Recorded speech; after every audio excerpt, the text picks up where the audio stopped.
तर लिसनिंग ही जी प्रक्रिया आहे, श्रवण करणे, यामध्ये आपण श्रवण किंवा ऐकत असताना त्या बोलणाऱ्या व्यक्तीचा जो काही टोन आहे, चढ किंवा उतार, आपण जे बोलण्यातील म्हणतो त्याला आपण टोन असं म्हणतो, ऍक्सेंट, तो व्यक्ती बोलणारा कोणत्या शब्दावर stress आणि स्टाईल कशी आहे आणि रजिस्टर जे आहे, तर हे आपण पाहूया. Listening for tone, accent, style and register are crucial factors to understand the speaker's intention. स्पीकरच्या मनामध्ये नेमकं काय आहे, स्पीकरचा मूड कसा आहे, प्रॉपर मूड आहे, शॉर्ट टेम्पर्ड आहे किंवा आनंदी मूड आहे, रिजनल लिंग्विस्टिक फीचर्स कोणकोणते आहेत, जो काही बोलणारा आहे तर कोणत्या वातावरणात, कोणत्या जिओग्राफिकली, कोणत्या भौगोलिक प्रदेशातून आलेला आहे, तर ते देखील आपल्याला त्या व्यक्तीच्या बोलण्यातून त्याचे जे काही प्रांत किंवा जे काही बोलीभाषा आहे त्या भागातली, त्याचे जे काही वैशिष्ट्ये आहेत तर ते आपल्याला सहज समजतात. एखादा व्यक्ती कोल्हापूरचा आहे, आपल्याला माहित नाही तो कोल्हापूरचा आहे नाही आहे, पण ते बोलत असताना आपल्याला असं समजतं की हा कोल्हापूरचा वाटतं. तिकडचे जे काही टोन आहेत, रिजनल लिंग्विस्टिक जे काही फीचर, रिजनल म्हणजे एखादी छोटासा प्रांत असतो, तिथे जे काही लँग्वेजचे जे काही वैशिष्ट्य आहे, त्यातील बोलीभाषा आहे, भाषेची लकब असते, तर ती आपल्याला लगेच आपल्याला समजतं की तिकडची अशी वाटते भाषा आहे, तो व्यक्ती बहुतेक तिकडचा आहे, असं आपण मनात म्हणतो. म्हणजे भाषेचे जे काही वैशिष्ट्य आहेत, लकब किंवा बोलीभाषा, तिचे वैशिष्ट्यावरून आपण समजून घेतो की तो कोणत्या ठिकाणचा तो व्यक्ती आहे. And एम्फॅसिस on a particular point, कोणत्या पर्टिक्युलर पॉइंटवर हा भर देतो. आता आपण एखादा साऊथचा व्यक्ती आहे, तर तो बोलत असताना आपल्याला समजतं की हा साऊथचा आहे, कारण तिकडं जे ऍक्सेंट किंवा स्टाईल आहे, टोन आहे, तर शेवटच्या जे काही अल्फाबेट असतात त्यावर ते स्ट्रेस देतात, त्यावर ते ऍक्सेंट देत असतात. त्यामुळे आपल्याला सहज समजते की थोडस साऊथ सारखी ही भाषा वाटते आपल्याला. त्यानंतर टोन ऑफ व्हॉइस इंडिकेट्स काय, the intended of the and the attitude of the speaker. I think it is over. हे आपलं झालं आहे असं मला वाटतं. त्यानंतर another meaning of accent is the manner of speaking language. It depends on geographical location of the speaker. भौगोलिक कोणत्या भूभागात तो राहतो, कोणत्या ठिकाणी तो राहतो. For instance, speaker of English in America have a different accent that of in England. अमेरिकेमध्ये देखील इंग्रजी बोलली जाते आणि इंग्लंडमध्ये देखील इंग्लिश बोलली जाते, पण दोन्ही मधला जो काही ऍक्सेंट आहे तर तो वेगळा आहे. तर COLOR जे काही स्पेलिंग देखील आहे, COLOR अमेरिकन, COLOUR ब्रिटिश, म्हणजे ब्रिटिश किंवा इंग्लंड. जे काही टोन आहे तसा तो वेगवेगळा असतो. Similarly Chinese speakers of English have a different than that of Indian speaker. जेव्हा चायनीज आणि इंडियन हे दोन्ही हॅलो सर. हा बोला सर तुम्ही आता स्पेलिंग सांगितलं ते असलं स्पेलिंग. कलरचं spelling, colour, COLOR American spelling. त्यानंतर COLOUR ब्रिटिश, इंग्लंड मधले कलरचे यूचा वापर इंग्लंडमध्ये करतात हा आणि अमेरिकेमध्ये यूच वापर हा करत नाही. COLOR colour, COLOR colour. पण इंग्लंडमध्ये ही स्पेलिंग काय होते, COLOUR. त्यामुळे ब्रिटिश स्पेलिंग आणि अमेरिकन प्रोनाउन्सिएशन हे अनेक, ऑक्सफर्ड असेल, वेबस्टर डिक्शनरी आहे, कॅम्ब्रिज आहे, तर यामध्ये तुम्हाला दोन भाषा, एक शब्द असतो आणि त्याचं जे काही प्रोनाउन्सिएशन आहे दोन्ही भाषेमध्ये असतो. दोन्ही भाषा कोणती, एक अमेरिकन इंग्लिश आणि एक ब्रिटिश इंग्लिश. तर आपण जे फॉलो करतो ते ब्रिटिश इंग्लिश आपण फॉलो करतो. सिमिलरली चायनीज, जेव्हा चायनीज व्यक्ती बोलतो इंग्लिश आणि इंडियन भारतीय व्यक्ती बोलतो, तर त्या दोन्हीतलं जे काही संभाषण, बोलीभाषा, त्याचे जे काही लकब आहे आणि ते जे काही प्रांत आहे त्या ठिकाणचे जे काही तो देश आहे, तर त्या देशातली जी काही बोलीभाषा आहे, नेटिव्ह लँग्वेज त्यांची जी आहे जी त्यांची लँग्वेज आहे भाषा त्यांची त्या देशाची एक भाषा असते प्रत्येक देशाची तर चायनीज भाषा आहे तर चायनीज भाषा आणि त्या भाषेचा प्रभाव तीच चायनीज व्यक्ती जर इंग्लिश बोलत असेल तर त्या व्यक्तीवर पडतो म्हणजे पडतो आता आपण भारतीय आपली जी काही मराठी भाषा आहे आपण इंग्रजी बोलत असताना मराठी भाषेचा प्रभाव हा असतो पडतच असतो म्हणून आता आपण भारतामध्ये भाषा बोलणारे लोक आहेत साऊथ व्यक्ती इंग्लिश वेगळी बोलणार महाराष्ट्रीयन इंग्लिश महाराष्ट्रीयन व्यक्ती इंग्रजी भाषा ही वेगळी त्याचं जे ऍक्सेंट आहे तर ते वेगळं असतं तर हे इट इज बट नॅचरल आता जेव्हा इंग्लंडचा व्यक्ती जर मराठी शिकेल तर तेव्हा त्याच्या इंग्लंडची जी काही इंग्लिश भाषा आहे तर त्या भाषेचा प्रभाव हा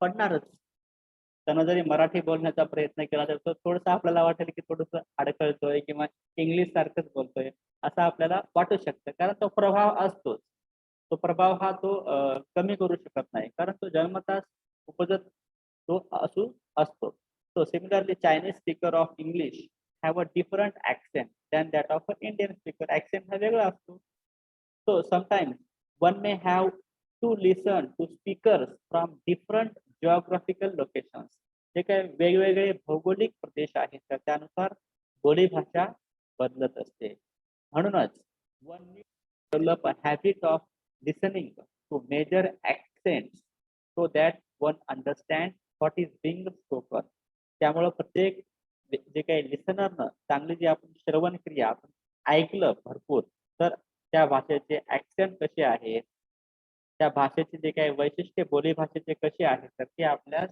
समजण्यास मदत होते आणि त्यासारखं आपण बोलू शकतो ऍटलिस्ट आपण प्रयत्न तर करू शकतो त्यानंतर आहे style So style is another aspect of spoken language which is used in a particular way.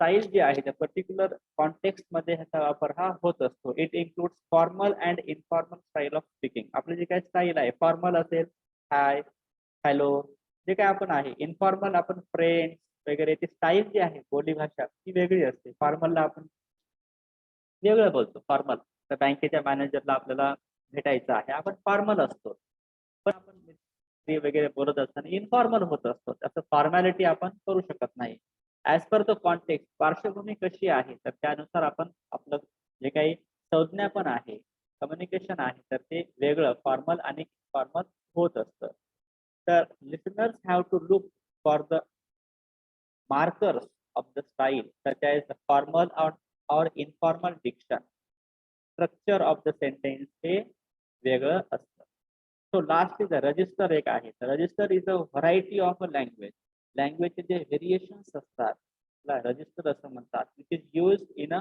particular situation or field एखादी सिच्युएशन आहे फील्ड आहे तर यामध्ये याचा वापर हा होतो a lecture or a coherence talk has an academic register एखादी लेक्चर आहे आपण ऐकतो जसं अकॅडमिक रजिस्टर त्या भाषेतून तो व्यक्ती बोलत असतो a commentary has sports register commentary जी आपण आता सध्या IPL कॉमेंट्री पाहतो तर त्या कॉमेंट्री मध्ये रजिस्टर कोणतं असतं स्पोर्ट्स रजिस्टर असतो ते वेगळ्या प्रकारे तो बोलत असतो जेणेकरून ऑडियन्स जे काही श्रोते आहेत त्यांना मंत्रमुग्ध व्हावं किंवा आता समजा 6 वगैरे असेल 4 असेल किंवा बॅट्समन छान बॅटिंग करत असेल तर ते रजिस्टर त्या प्रकारचा असतो as per the context sports register आणि एखादी लेक्चर देत आहे एखादा टीचर तर तो वेगळा असणार पण त्याच भाषेतून एखादा कॉमेंट्री होत आहे एखादी मॅच सुरू आहे तर ते रजिस्टर हे वेगळं असतं कारण पार्श्वभूमी ही वेगळी असते a new reporter speech has a journalistic register एखादा रिपोर्टर आहे एखादा जर्नलिस्ट आहे तर त्याचं रजिस्टर त्याची जी काही भाषा आहे तर ती वेगळी असते तर अशा प्रकारे एखादे इंजिनियर आहे तर तो बोलत असताना त्याची जी काही रजिस्टर आहे रजिस्टर म्हणजेच काय की व्हरायटी ऑफ लँग्वेज मग त्यामध्ये शब्दांची निवड आहे त्यामध्ये एखादी अवघड शब्द प्रणाली असते प्रत्येक फील्ड मधली त्याचा वापर असेल आता मेडिसिन किंवा आपण डॉक्टर जो आहे तर डॉक्टर आपल्याला बोलत असताना आणि तेच आपल्याला एखादा जर्नलिस्ट बोलतोय तर ते बोलत असताना तो फरक आपल्याला जाणवतो कारण जर्नलिस्टिक हा त्याच्या जे रजिस्टर आहे भाषेची जे काही व्हरायटी आहे तर त्यातून बोलणार भाषा एकच असू देत पण त्या जे काही बोली भाषा आहे किंवा त्यांचं जे काही बोलणं आहे, त्यांचे जे काही सिलेक्शन ऑफ वर्ड्स आहे तर ते वेगळे असतात. डॉक्टरच्या बोलण्यात मग मेडिसिनचे नावं असतील, मग ते जे काही डिसीजेस आहेत ते त्यांचं जे काही नाव असेल तर ते आपल्याला ते थोडंसं ऑड किंवा आपल्याला समजून आपल्याला अशा भाषेत जर समजून सांगितलं तर ते आपल्याला मग समजतात. नाहीतर भाषा जरी इंग्रजी असली तरी पण ते आपल्याला समजणं अवघड जातं. So if the receiver has to identify the register as a श्रोते म्हणून जे काही आपण जर आयडेंटिफाय आपल्याला जर ओळखायची असेल, आपल्याला ती भाषा समजून घ्यायची असेल, तर it help to understand the broader context. Context कसा आहे, पार्श्वभूमी काय आहे ती आपण जर समजून घेतली तरच आपल्याला काय तो व्यक्ती बोलतोय हे आपल्याला समजतं. When a doctor's wife says to her husband at home, "Don't speak like a doctor at home." Here in this context, she is opposing the use of register in the variations of language. तर ती काय करते, एखाद्या डॉक्टरची पत्नी म्हणते की काय म्हणते की don't speak like a doctor at home. घरी डॉक्टर सारखं बोलू नका. असं जर ती बोलत असेल तर ती काय करते या ठिकाणी, तर ती जे आहे ते रजिस्टर जे आहे म्हणजे व्हरायटीज ऑफ लँग्वेज जे आहे तर त्याचा त्याला विरोध करते. एखादा टीचर आहे आपल्या विद्यार्थ्यांशी बोलत आहे तर तेच जे शिकवणं आहे तर तो घरी शिकवत असतो तर तो काय घरी काय शिकवू म्हणजे ते काय घरी काय करणार की oppose register in the varieties of language जे आहे ते आता काही बोलायचं आहे, लेक्चर द्यायचं आहे तर ते अपोज करू शकतात. इट मीन्स काय, she expects him to speak as per the situation and relations कसे आहेत यावर देखील संभाषण हे ठरत असतं. म्हणून ती का विरोध करते, ती expects him to speak as per the situation काय आहे आणि संबंध काय आहे स्पीकरचा आणि जो स्पीकर दुसऱ्या व्यक्तीला बोलत आहे तर त्यांचे रिलेशन्स काय आहेत यावर देखील त्या भाषेचं रजिस्टर जे आहे हे ठरत असतं. त्यानंतर आपण पाहूया की public speaking in English. What is public speaking? आता पब्लिक स्पीकिंग मध्ये आपण पाहतोय की वर्ल्ड डेप्युटेड स्पीचेस जे आहे तर हे आता आपण जस्ट पाहूया. पहा, मार्टिन ल्युथरचं जे काही स्पीच आहे, we have a dream. Public speaking, we have a dream that my four little children will live in a nation where they will not be judged by the color of their skin, but by the content of their character. I have a dream. Martin Luther King's world famous speech. Then John F. Kennedy's, we choose to go to moon. We choose to go to moon. त्यानंतर Meryl Streep's powerful speech at the Golden Globe in 2017.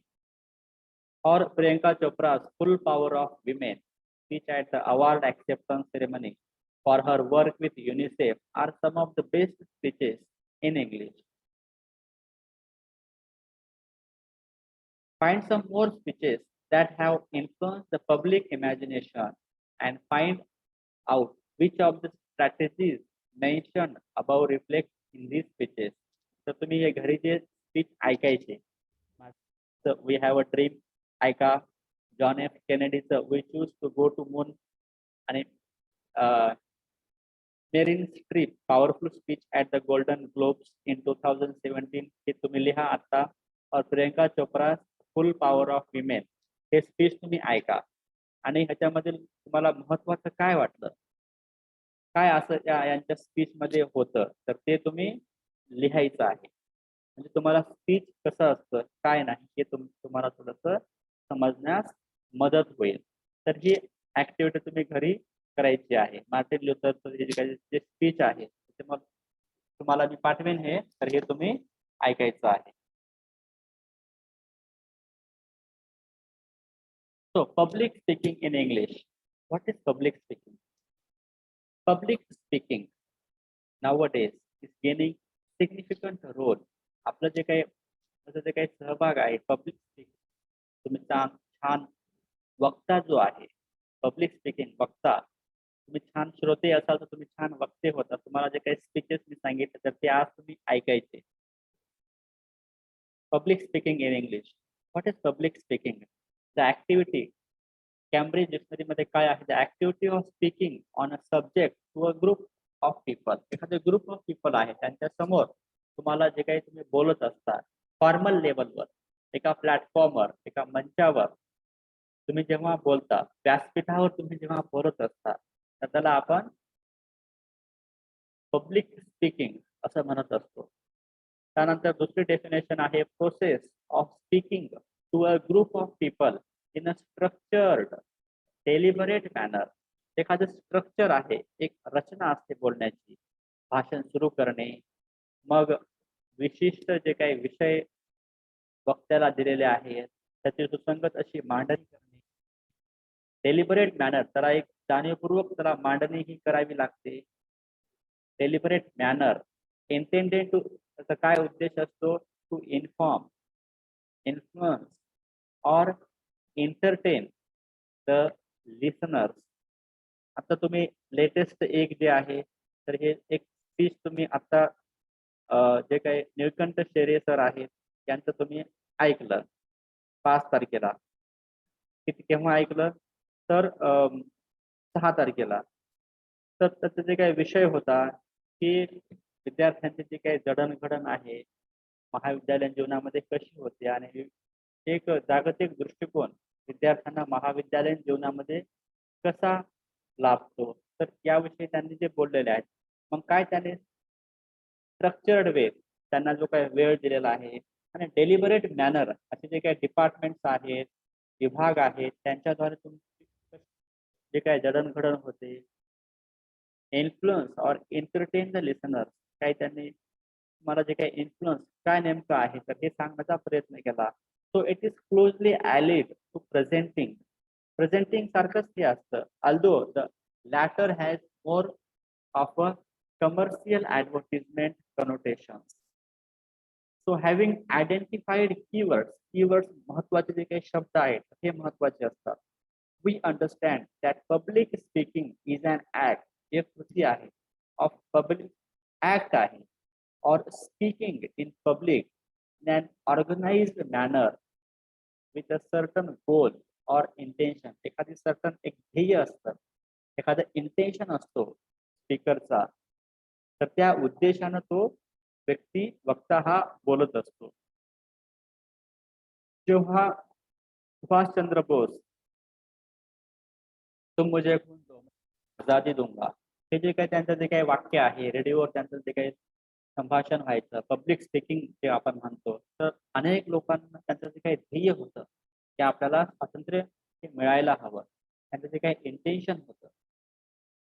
Mahatma Gandhiji यांचं जे काही भाषण असायचं, त्यानंतर युरोपमध्ये 1940 किंवा 30च्या 1930-40च्या दशकामधलं हिटलरचं जे काही भाषण असायचं, त्याचा काहीतरी उद्देश होता, इंटेन्शन हे असतं.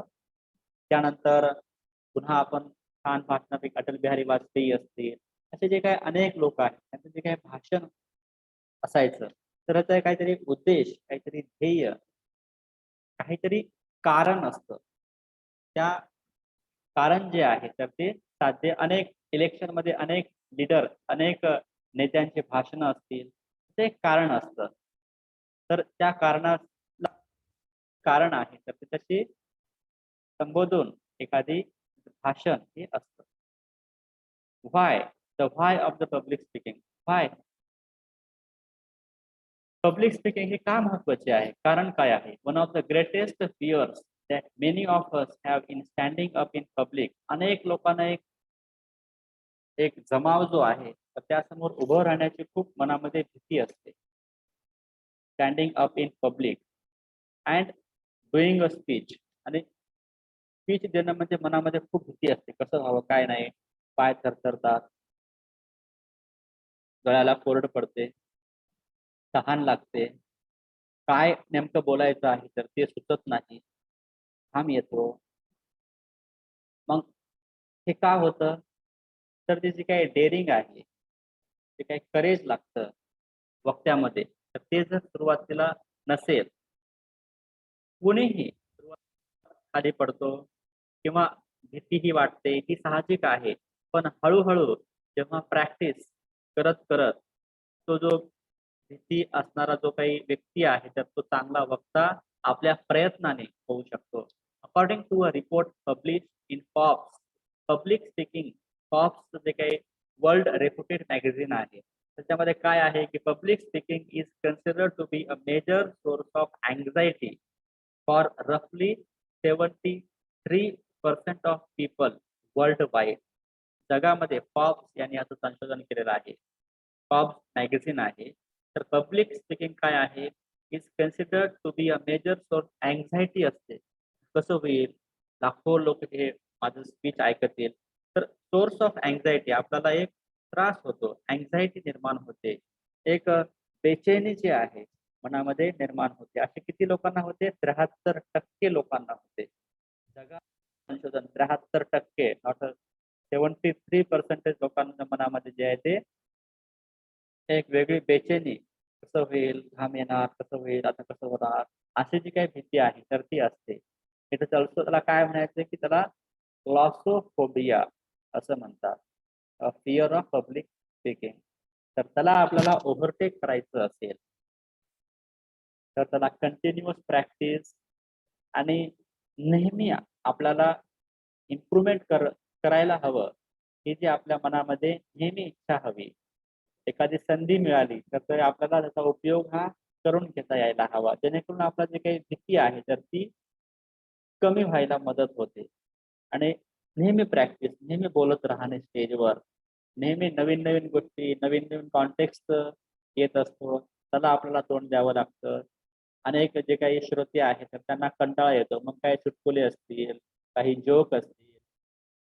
जेणेकरून हलके-फुलके जोक आहेत तर ते बोलून श्रोत्यांचं जे काही ते मनोरंजन हे करायला त्यांना जे आहे ते त्यांचं जे काही चेहऱ्यावर हास्य किंवा त्यांचा उत्साह हा टिकवून ठेवण्यामध्ये जो काही पब्लिक स्पीकर आहे त्याची भूमिका ही महत्वाची असते. So while this is a fact, it is also equally true that you will come across occasions in your personal, social, and professional life where you may have to speak before an audience, be it a group or a crowd. आपल्या आयुष्यात जीवनामध्ये असे अनेक प्रसंग असतात की त्यामध्ये आपल्याला अनेक जे काही जमाव असेल किंवा श्रोते आहेत त्यांच्या समोर हे उभं राहावं लागतो. In your personal and social life आपल्या जे काय वैयक्तिक किंवा सामाजिक जीवनामध्ये you may have to propose a toast of wedding, offer a condolence आहे, लग्न समारंभ आहे, त्यामध्ये आपल्याला बोलायचं असतं. एखादे इन्स्ट्रक्शन्स हे जे काही नातेवाईक जे काही आलेले आहेत, जे काही लोक आलेले आहेत त्यांना आपल्याला संबोधून काहीतरी बोलावं लागतं. इन्स्ट्रक्शन्स असतात काही बोलणं साहजिकच आहे. स्टेजवर उभं राहणं हे साहजिक आहे. Offer condolence at a funeral. एखादी घरामध्ये एखादा व्यक्ती मृत्युमुखी पडला असेल तर त्याचं आपण सांत्वन करतो. सांत्वनही आपल्याला करावं लागतं. त्यासाठी आपल्याला हे बोलणं जे आहे महत्वाचं आहे. Or to give an acceptance speech at an award ceremony. एक बक्षीस वितरण समारंभ आहे तर त्यासाठी आपल्याला स्पीच आहे ते द्यायचं आहे. आणि विद्यार्थी दशेमध्ये you will certainly have to do presentations and oral assessment. आपल्याला प्रेझेंटेशन किंवा ओरल असेसमेंट हे नेहमी द्यावे लागतात. त्यासाठी देखील आपल्याला छान बोलता पब्लिक स्पीकिंग आपली ही कला जी आहे ती आपल्याला अवगत असावी लागते. इंटर अ प्रोफेशनल वर्ल्ड जेव्हा आपण आपलं जे काही व्यावसायिक जगामध्ये आपण जेव्हा प्रवेश करतो, आपलं जे काही प्रोफेशनल जे काही करिअर आहे, specially if you are working in a business setting, तुम्हाला एक बिझनेस प्लॅटफॉर्मवर जेव्हा काम करायचं असेल, you may need to use public speaking. तर तुम्हाला पब्लिक स्पीकिंगचा वापर हा करावा लागेल. Public speaking. You may need to use public speaking skills. Public स्पीकिंगचे जे काही स्किल आहेत, कौशल्य आहेत, ते महत्वाचे आहेत. बिझनेसमध्ये असेल, मग ते त्यानंतर बिझनेस मीटिंग इन इंग्लिश और train a group of newly recruited staff. Newly recruited staff आहे त्यांना आपल्याला ट्रेनिंग द्यायची आहे. तर त्यासाठी देखील आपल्याला हे बोलावं लागतं. पब्लिक स्पीकिंग ही महत्वाची आहे. How of public speaking. How काय आहे पब्लिक स्पीकिंग हे? We have the legacy of great from and Aristotle to Dale Carnegie. We have given us different models of effective public speaking. तर आपल्याला एक वारसा आहे. ओरॅटर जे म्हणतो आपण, वक्ता जे आहे. अरिस्टॉटल हा वक्ता होता. सिसेरो असेल, डेल कार्नेगी यांचा how to win friends and influence people. भारतातल्या किंवा जगातल्या कोणत्याही रेल्वे स्टेशनला तुम्ही जे काही बुक स्टॉल असतात रेल्वे स्टेशनला, तर त्या ठिकाणी त्यांचे डेल कार्नेगी जे आहे त्यांचं how to win friends and influence people हे तुम्हाला पुस्तक सहज मिळेल. पण तो देखील एक मोठा वक्ता होता, स्कॉलर होता, छान तो पब्लिक स्पीकर होता. Cicero is famous. कशासाठी फेमस आहे? in the field of public speaking for creating the 5 canons of rhetoric, a 5-step process for developing a persuasive speech that we still use in developing public speaking skills today. These steps are invention, arrangement, style, memory and delivery. हे 5 step सिसेरोने जे सांगितलेले आहेत रेटॉरिक मधले आपल्या बोलण्याचे. Invention काहीतरी आपल्याला संशोधन करावं लागतं. अरेंजमेंट आपलं जे काय संशोधन आपल्याला व्यवस्थित तसे अरेंजमेंट. स्टाईल आपली जी आहे बोलणं कसं बोलायचं काय नाही, आपली जी काही स्टाईल आहे कोणत्या भाषेत बोलायचं, भाषेचे कोणते वैशिष्ट्य वापरायचे, आणि मग आपली मेमरी आपलं जे काही रिकलेक्ट आपण किती आयडियाज किती आठवण ठेवू शकतो, स्मरण ठेवू शकतो, आणि ऍक्च्युअल डिलिव्हरी त्यासाठी लागणारं जे काही स्टेज डेअरिंग आहे तर ते आपल्यामध्ये हे 5 पॉइंट हे असायला हवेत जर आपल्याला एक चांगला वक्ता व्हायचं असेल तर. पण चांगला वक्ता होण्यासाठी पहिल्यांदा चांगला श्रोता व्हायला हवं. तुम्ही जास्तीत जास्त छान जे स्पीचेस आहेत, छान जे काही व्याख्यानं आहेत तर ती व्हायला हवीत. आता इंद्रजित देशमुख यांचं व्याख्यान आहे ते असेल. त्यानंतर असे जे काही वक्ते आहेत जे काही जेन्युइन बोलतात, काहीतरी नवीन आपलं जे काही मन हे जे आहे तर ते परिवर्तन करण्याचं जे काही काम असतात, असे अनेक जे काही टीचरचे त्यांचे लेक्चर असतात ते फार आपल्या मनाला जे आहे तर नवीन आयडियाज, नवीन आपल्या कल्पकतेला हे वाव देणारे असतात. असे जे काही स्पीचेस जे आहेत तर ते आपण ऐकायला हवेत.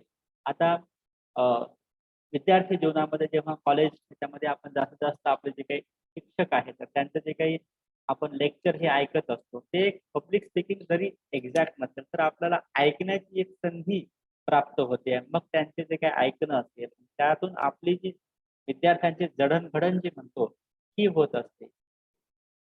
फक्त आपण पुस्तके वाचून आपण अनेक गोष्टी शिकू शकत नाही.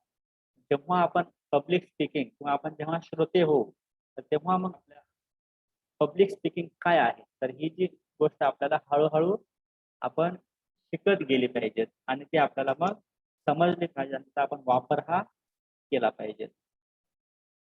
त्यानंतर आपण पाहतो की when we turn to modern scholars we have Dale Carnegie who is credited to have given us a magical formula to capture an audience. ऑडियन्सचं मन कसं वेधून घेतलं पाहिजे. डेल कार्नेगीच्या या पुस्तकातून जे आहे त्यांच्या आपल्याला पाहायला मिळतं. The 3 components of this formula काय आहेत? इन्सिडेंट, ऍक्शन आणि बेनिफिट. डेल कार्नेगीचे 3 फॉर्म्युले आहेत पब्लिक स्पीकिंगचे. इन्सिडेंट जे काही प्रोग्राम इन्सिडेंट आहे तो, ऍक्शन कृती आणि बेनिफिट त्याचा काय लाभ आहे. The first one resembles logos. You are advise to begin the presentation with specific evidence in the form of an incident or personal example. तर जे काही एक्झाम्पल आहे तर ते तुम्हाला देता यायला हवं.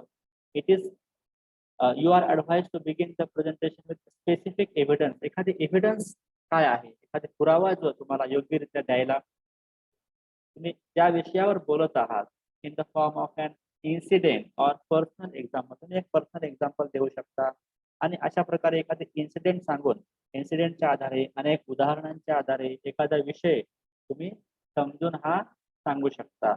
It is considered the most powerful. The second strategy is to be used especially when you expect a certain action from your audience as a result of your speaking. दुसऱ्यांदा तुम्ही काय करू शकता तर एखादी ऍक्शन तुम्हाला महत्वाची आहे. when you expect a certain action from your audience as a result of your speaking. त्यालाच आपण परसुएशन मन वळवणे असं म्हणतो. म्हणजे ऍक्शन हे श्रोत्यांनी घ्यायला हवी.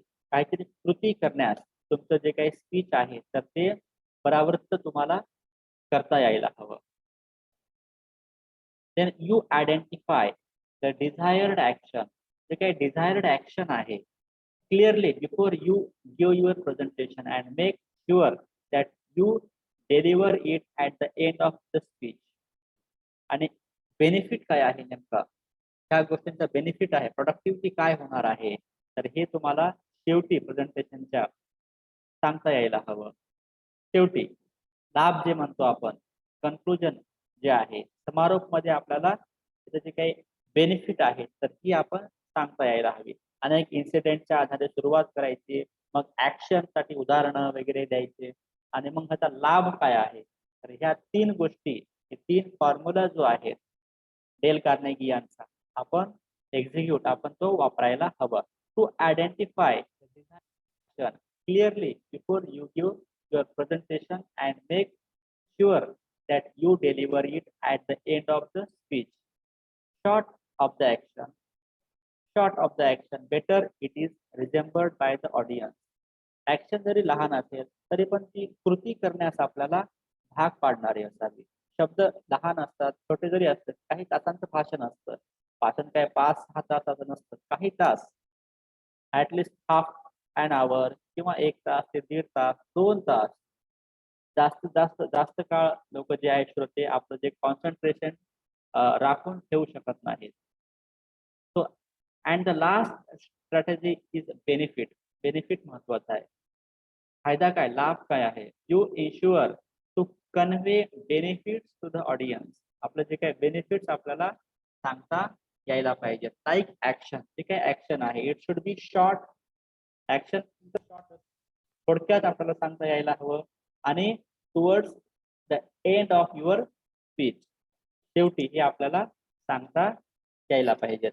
आता मार्टिन ल्युथरचं जे काही स्पीच आहे तर ते आपण नेक्स्ट लेक्चर मध्ये ऐकूया. तेव्हा ही जी लिंक आहे तर ती मी तुम्हाला पाठवतो. मार्टिन लुथर किंगचं we have a dream, John F Kennedy, त्याची लिंक आहे तर ती मी तुम्हाला पाठवतो. तुम्ही ऐकू, ते भाषण ऐकायचं. So you have to listen that speech at the award accept जे आहे. तर find some more speeches that have influence the public imagination. अजून काही स्पीचेस तुमच्या माहिती मध्ये असतील तर ते पण तुम्ही सांगा. And find out which of the strategies mention above reflect in these speeches. आणि कोणती स्ट्रॅटेजी, कोणती जी काही भूमिका आहे, डेल कार्नेगीची आपण आता भूमिका पाहिली, तो काय म्हणतो. सिसेरोचा फॉर्म्युला असेल, invention, arrangement, style, memory and हे असेल. त्यानंतर डेल कार्नेगी यांनी सांगितलेलं जे आहे इन्सिडेंट, ऍक्शन, बेनिफिट, त्याची जे काही आपण चर्चा केलेली आहे तर तेच जे आहे तर ते तुम्ही स्पीच मध्ये कुठे आहे काय नाही तर तुम्ही अभ्यास करायचा आहे. ही जी लिंक आहे तर ते तुम्हाला शेअर करतो. या जे काही स्पीचेसची लिंक आहे युट्यूबची ते तुम्ही घरी ऐका, म्हणजे तुम्हाला स्पीच काय आहे काय नाही हे तुम्हाला समजेल. तुम्ही शांतपणे ऐकून घेतला त्याबद्दल थँक्यू.